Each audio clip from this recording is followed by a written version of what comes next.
Good morning. Today is June 18th, Thursday. I'm going to jump right into Chapter 5. Very important transitional period for us. We're actually entering into business law now. And some of you will find this a turning point, and you think it's much more, I don't know, substantive and related to what you were hoping to learn from the class. I always start off with this chapter, or at least this part of the chapter. I like to focus on what's the difference between a contract and a mere agreement. All contracts are agreements, but not all agreements are contracts. What distinguishes them is generally the intent of the parties to be legally bound. It can be a very trivial amount of money or obligation flowing back and forth between the parties, but when you buy a small article from Walmart for a very modest amount of money, that's actually a contract because you expect to be legally bound to be able to purchase that item, and they expect to be legally bound in terms of transferring title to you when you buy it. Sounds very technical, right? But that's the difference. So, for example, a social situation, my friends often invite me to dinner parties or social events, and I'm notorious for not showing up. And sometimes I'll actually say, hey, Corin, I'm buying a filet mignon for you and a lobster at the party. Are you really going to go? Otherwise, I don't want to waste my money. And of course, especially if it's a few weeks off, I would say, sure, I'm going to go. Absolutely. And then as the time approaches, I usually find a way not to go. And now they're out money. Can they sue me? Did I breach a contract? There was clearly an agreement. We knew the terms, so I'm competent. They're competent. We're going to go over all the elements of a contract in a second. No, there is no legal obligation to show up at a social event. There's no expectation that I'll be sued for failing to show. And if I did show and they didn't have a lobster for me or a steak, they don't expect to be sued as a result of that. So there would be no binding legal agreement. In fact, I was watching Good Morning America, or one of these so-called news shows in the morning many years ago. And I can remember it was a bride and groom suing some of their guests because their guests failed to show at a very fancy wedding, and they RSVP'd saying we're going to come. And the couple said, we're out $200 for each individual that didn't show up, and we're going to sue them because there was an agreement, and they breached that agreement, and we had financial costs as a result. Experts weighed in, and they were very vague in their answers. But if I were the person consulted to comment on Good Morning America, I'd say it'd be very unlikely to have a legally binding agreement based upon agreeing to go to a wedding reception and failing to do so, because there's no expectation.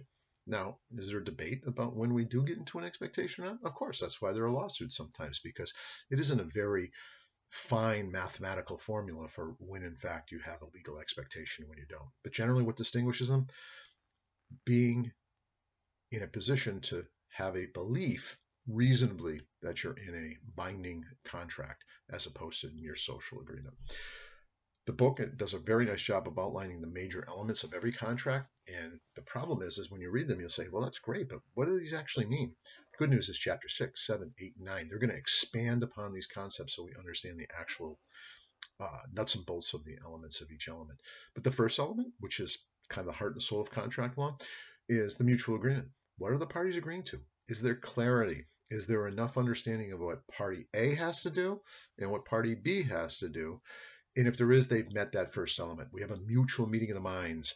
They understand what each other has to do. If there's too many vague aspects of what the parties are potentially agreeing to, if there's not enough terms and definiteness, then we don't have a mutual meeting of minds yet. The parties are still negotiating or just simply discussing a potential contract. And there's debate about whether or not parties have entered into a mutual meeting of minds. That's the first element. The second element, I might go out of order from the book, but all of the elements are needed whether you go in my order or the way the book does. It's consideration. Parties have to have a bargain for exchange. It doesn't mean it has to be equal. We'll get into that later, and I put a discussion board question up about that later on, about the disparity of the exchange. One party can be making a huge benefit. You could be paying $5 for an item that the purchaser might be able to turn around and sell it for $500.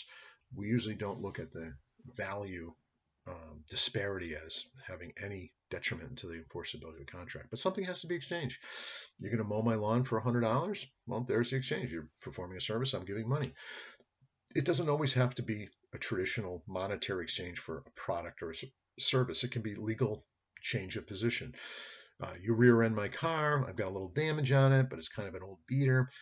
You give me $100 in exchange not to sue you. That actually is a form of consideration flowing back and forth. I'm giving up a legal right to pursue a legal action against you, and you're giving me money. Most of the time we think of in business law, it's sales. I always think of sales. I go into a store, a gallon of milk in exchange for $3. Um, that is a bargain for exchange. There's consideration. I hate these terms because they throw us off. What is consideration? The exchange of legal obligation in some fashion. Every contract needs it. If it's not there, it's not a binding contract. We're going to explore that a lot in chapter 8. Just trying to introduce it and keeping this video to a modest length. The next is competency. Parties have to have mental competency. And there's other issues of competency too, like corporations try to sometimes sell or buy things, and they may not be competent because they're not duly chartered in their state as a corporation, so they're not competent to enter into a contract. But most of us think of competency related to mental well-being enough to understand the basic ramifications and obligations you enter into it. It's a difficult one. We'll talk about that in a later chapter in great detail. Everything from consuming too much alcohol or drugs to having diminished capacity because of a congenital limitation or something like that. And then there's something related to competency, and that's called capacity. Sometimes we deal with minors. 16-year-old can have money, go into a store and purchase items, but their contract might be subject to being rescinded by the minor because they lack capacity. Doesn't mean the contract's not valid. It just means it can be undone because of a capacity issue. I know I'm throwing a lot of information. Trust me, it's going to be expanded and described much greater detail as we get to the next part of the chapter. It's got to be for a legal purpose. That's, I think, common sense. If it's for an illegal purpose, it's void. I hire someone to kill my neighbor. I know that's ridiculous, but we obviously know that if the assassin doesn't follow through on their job, I'm not going to sue them in court and say, hey, I gave him $1,500 to kill my neighbor. He didn't do it. I'm suing him for breach of contract. Totally unenforceable. Gambling debts were like that for a long time. I actually represented a guy in a criminal court where he was what we call a bookie, or he was arranging sports bets, and he would actually have it written down. People would come to him, a pub that he hung out at, and he'd write up little betting slips, and they would sign them. And somebody bet a fair amount of money, $1,000 on something, and they didn't pay, so he sued them in small claims. And the clerk magistrate not only didn't award him any money on that contract, but also referred the case over to the district attorney for prosecution for illegal gambling. That's when I got involved. Clearly unenforceable. It's for an illegal purpose. Now, it's not always criminality that we're talking about. Sometimes we don't even know a contract's illegal. I think there's somebody in the class that runs, I think, an early childhood or a daycare type center. But if they're not licensed or authorized to do it, that technically might be an illegal contract if you have, say, okay, you promise to take care of Lily 4 days a week, and you say, well, I want a commitment for at least 6 months. You're going to do it for 6 months, whether the kid shows up or not. They decide they're going to, because of COVID, they're at home anyways. They don't need a daycare. They're going to breach their contract. You might not be able to sue them because it's an illegal contract if you're not duly licensed to run a daycare facility. So it's not always about immoral things or criminality. It's just about you're not authorized to do certain activities. Real estate's a big one. They come up. Sometimes people are really good at marketing and they're hustling and they have a friend that's selling a house and they're having trouble. Hey, let me put it on the web. I'll put it in all these kind of different forums. Let me help you sell your house and give me 2% commission, if you will, on the sale of the house. That contract wouldn't be enforceable if that person wasn't a licensed real estate agent, believe it or not. And that sometimes troubles people. Barbers, hairdressers, all kinds of different people have to have appropriate licenses.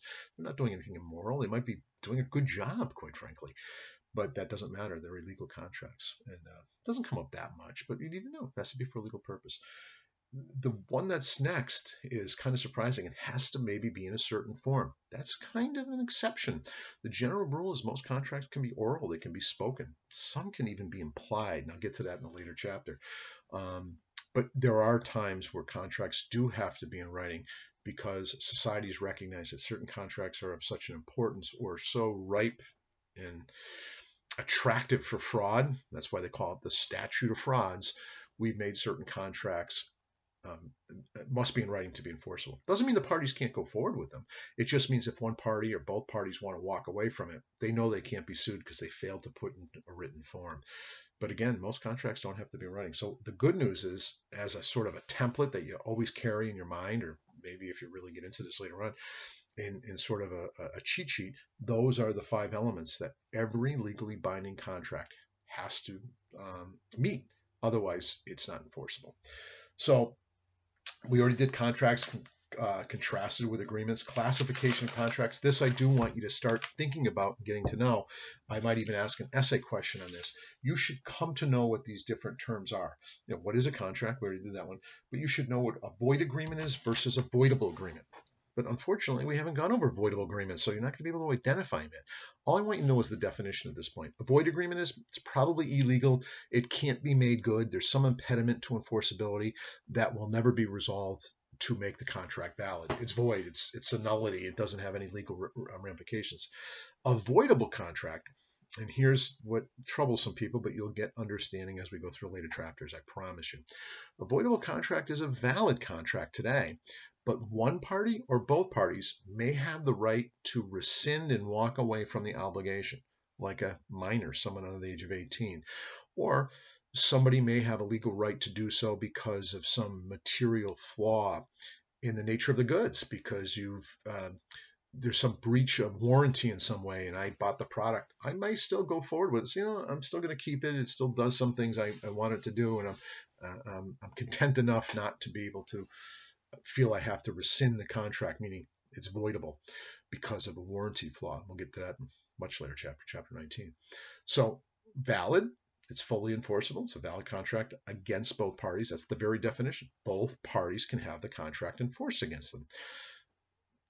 Void, it's not good and not enforceable against either party. Nothing you can do about it. It's dead on the doorstep. Voidable is it's currently valid, but one party or both parties might have the ability to rescind the obligation because of some inherent flaw in the nature of why they've entered a contract, other than illegality, otherwise called void. The next term is express or implied. Express is we speak or write the nature of the terms of our contracts to one another.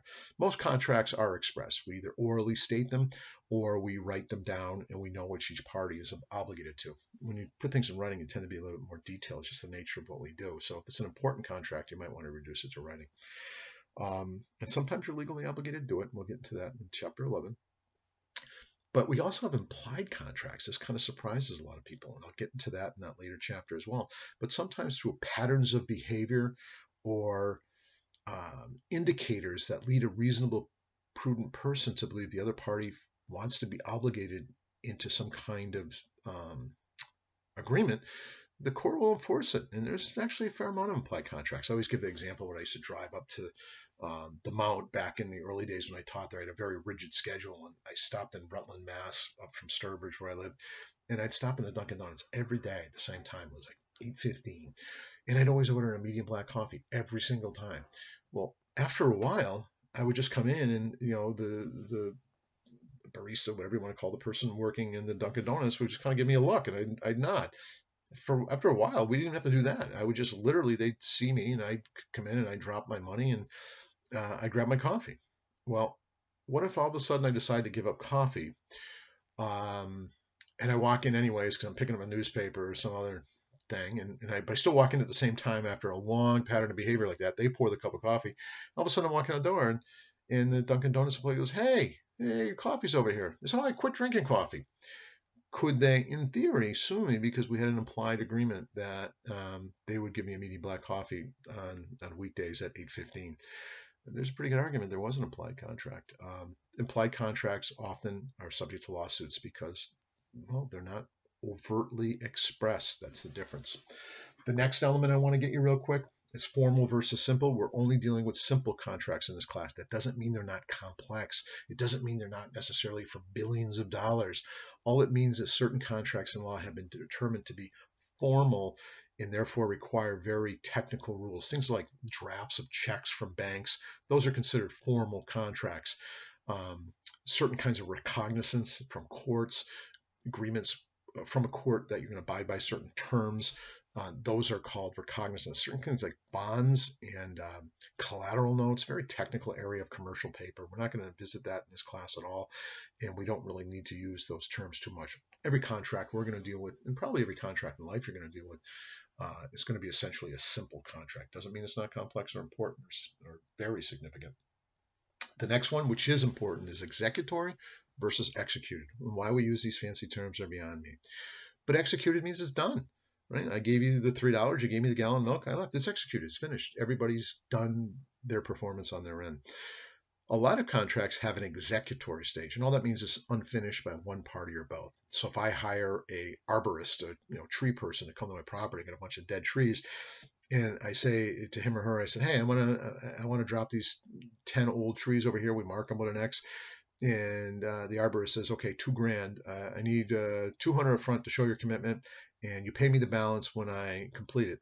And I'll start the work and I'll have it done before July 15th. That would probably be a valid contract. It's valid. It's obligated on both of us. We have enough terms to understand my obligation. Paying $2,000, 200 down. I got to pay the balance when he's completed with his work, and he's got to drop these trees. And probably hopefully have more detail. Does he cut them up in log length? Does he cut them up into short? Does he remove the wood? All those kinds of things should be hashed out, but they don't have to be. It's enough that what would be reasonable under the circumstances for an arborist to take down 10 old rotted trees, there's probably an industry standard, and that would be our binding part of that agreement. Now, okay, we meet today, we do that. It's not done. I still have to pay my portion later on. He or she still has to do the work and cut down those trees. That's an executory contract. One or both parties have yet to complete. Why do we care? Because we're going to learn later there's certain rules about a contract that's in its executory stage versus a contract that's already been executed. Usually when a contract is executed, there's less rights to seek redress for things. If it's executory, maybe we can get the parties to end their obligation prior to performance. And that's why we need to know, is it executory or is it executed?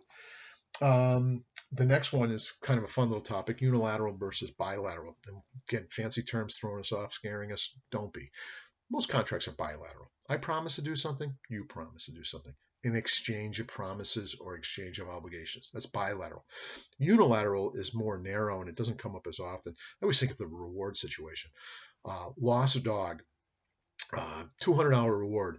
No one comes to your door and knocks on the door and says, I accept your offer. I will go and find your dog. That's not a unilateral agreement. Is basically you make an offer, the other person simply goes out and performs those terms, and if they complete the obligation that was in the offer, they consummate the deal and it's now a binding agreement. I think of like road races. You're a runner, you're gonna race, and the first place gets $1,000, second place gets 500, third gets 150, fourth place gets a ribbon, fifth place gets a sense of accomplishment because they finished the race. Those are also unilateral contracts because you basically you don't say, I accept, I will win the race. You do it by winning. You go out and do it. There's no reward situations. They are binding, but you have to comply with the terms of whatever was offered to the recipients. They tend to be broad-based too. It's not many, not all, but many unilateral contracts are not to individuals. They are sort of the many groups of whoever can perform on their end, and whoever does it first sort of wins out and closes out the contract.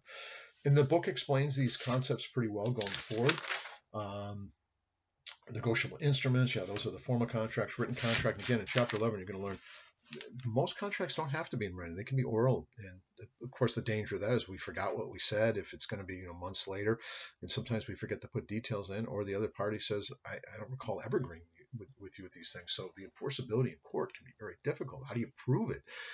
But most of our contracts, the great significant, even in business, will be oral. But written contracts do protect you because it gives clarity to what your intent is, and it also has a memorial, if you will, in terms of what's actually agreed upon and when it's supposed to be done. Unilateral, bilateral. And then, of course, the big one, it almost should have its own chapter, unjust enrichment or quasi-contract. We also call it quantum merit, Latin term for it. There's no contract, but the law is going to jump in and say, we're going to make one party perform or pay because the other parties benefited you in some way. I always think of this when I had an apartment when I was in law school. We came in and renting it, and I didn't have any money, and so I didn't have cable. But there was a cable line. This is back in the day when cable was first coming out, so it was a novel to me. I loved having clear channels. When I was a kid, we had 2 channels, and they were all staticky, so I kind of like cable. And so I see the cable conduit sticking out of the wall. I have my TV. I didn't order cable. I can't afford it. but I stick my cable wire from my TV into that conduit anyways, kind of in hopes of maybe there's a miracle and I'll get some basic cable. What if I did? What if I moved in, didn't order cable, don't have a contract with the cable company? I plug my system into the wire that's in the wall. And let's assume I don't just get basic, but I get, HBO and I don't know all the other pay channels, but I get a whole bunch of pay channels. So it's really a premium package. And for a year, I live in the apartment and I enjoy all these cable benefits and pay-per-view channels and things like that. Can you see if the cable company found out and they said, hey, we conferred a benefit on you, Jim. You've enjoyed them. You use them. You knew you weren't supposed to. You should pay us something. It's not the contract price necessarily, but it'd be the reasonable value. I mean, I'm not going to watch everything 24/7, and I probably didn't watch every single channel, so it's probably not the full contract price that would have been negotiated for if I had chosen those things, but I would have to pay reasonable value. It's kind of like if I go into a restaurant and I order just a side salad or something, and all of a sudden the waitress comes over and sticks a lobster and a filet mignon in front of me, and I know I didn't order it, and I start gorging on the food. Can you imagine when they come over and say, Bill, and say, hey, I didn't order that stuff. We don't have a contract here. It's like tough luck. You delivered it to the wrong table. I'm going to enjoy it. No, I would probably have to pay the reasonable value, not necessarily the menu price. There might be a huge markup for ambiance or the restaurant's, fame, so they gouge you. But I'd have to pay the reasonable value of those goods. That's unjust enrichment. It comes up a lot with things like apartments and things where you move in or you buy a home and you see this BFI or other trash container. You see the neighbors all bringing it out at Tuesdays. It seems like the truck companies, the trash companies coming by and picking up the trash. I start using it, and 2 months later, they send me a bill. And I said, wait a minute, I never had a contract with these trash haulers. How dare they send me a bill? Well, they took away my trash. A benefit was conferred upon me. Can you see I should pay at least the reasonable value of the benefit that was given to me? The danger of it is it can be abused. So I always think of, some of you probably don't know the show Leave It to Beaver, and the star of Leave It to Beaver, Eddie Haskell, one of them, just died, I think, 2 weeks ago. It was a show that was actually before my time, but I used to watch it in reruns, and I really loved the show. This kid Beaver, he was, I don't know, at the time of the episode, he's probably 12 years old, and he's trying to start up a lawn mowing business, and he doesn't have any customers, and he's really down and depressed. And Eddie Haskell's sort of this wise guy in his era, and today he'd be considered the same, but back then he was considered sort of edgy and a wise guy. He tells little Beaver, say, hey, don't go and make contract. Just go and mow their lawns and knock on the door and say, hey, bud, look at what I've done for you. You owe me, $5 back then, $5, $50 today, $100. You owe me some money. And so Eddie Haskell convinces Beaver to go out and do that, and kind of this theory of unjust enrichment. But remember what the term says? Unjust. Justice really is going to require payment of the recipient of the benefit to pay the other party. And justice means it has to be fair and equitable and appropriate in a circumstance. If you're just going out and supplying a service thinking that the recipient should have a legal obligation to pay, it's not going to work. That's exactly what happened in the episode. I wonder if they had legal consultants back in the 1950s when they made this, or 60s when they made this episode, because he screwed up everyone's law. Let's assume he did a nice job. Would he have to pay? No. I think of a situation of a painter I worked with. When I was in college, we actually set up all kinds of staging on this old farmhouse. Thank God we didn't do any work besides that. But if you set up a lot of staging, we probably spent 4 hours on it. I was at home. I said, who the heck are you guys? And my old boss, who just passed away recently, we became good friends over all these years. He said, we're here to paint your house. And he goes, well, what the hell? I didn't hire any painters. And we were at the wrong address. And the funny part of it, totally aside, I tell stories in class, so you guys are going to suffer through one too. They actually hired us to paint their house, but we had to do the other job first, so we went to the right location. Imagine if we did a bunch of work. Imagine if they were gone for summer, they were wealthy or something, they're off on Martha's Vineyard for the summer. They come back, we do this job, and Stanley writes out a bill for $5,000 or whatever it was we charged for a big house like that. You could see them saying, well, wait a minute, I did receive a benefit, but does justice really require doing that? Well, what if we were truly mistaken? That's a tough call, because they might say we were broke and we were going to paint it ourselves, or we were getting ready to vinyl side it in a few months anyways. We shouldn't have to pay.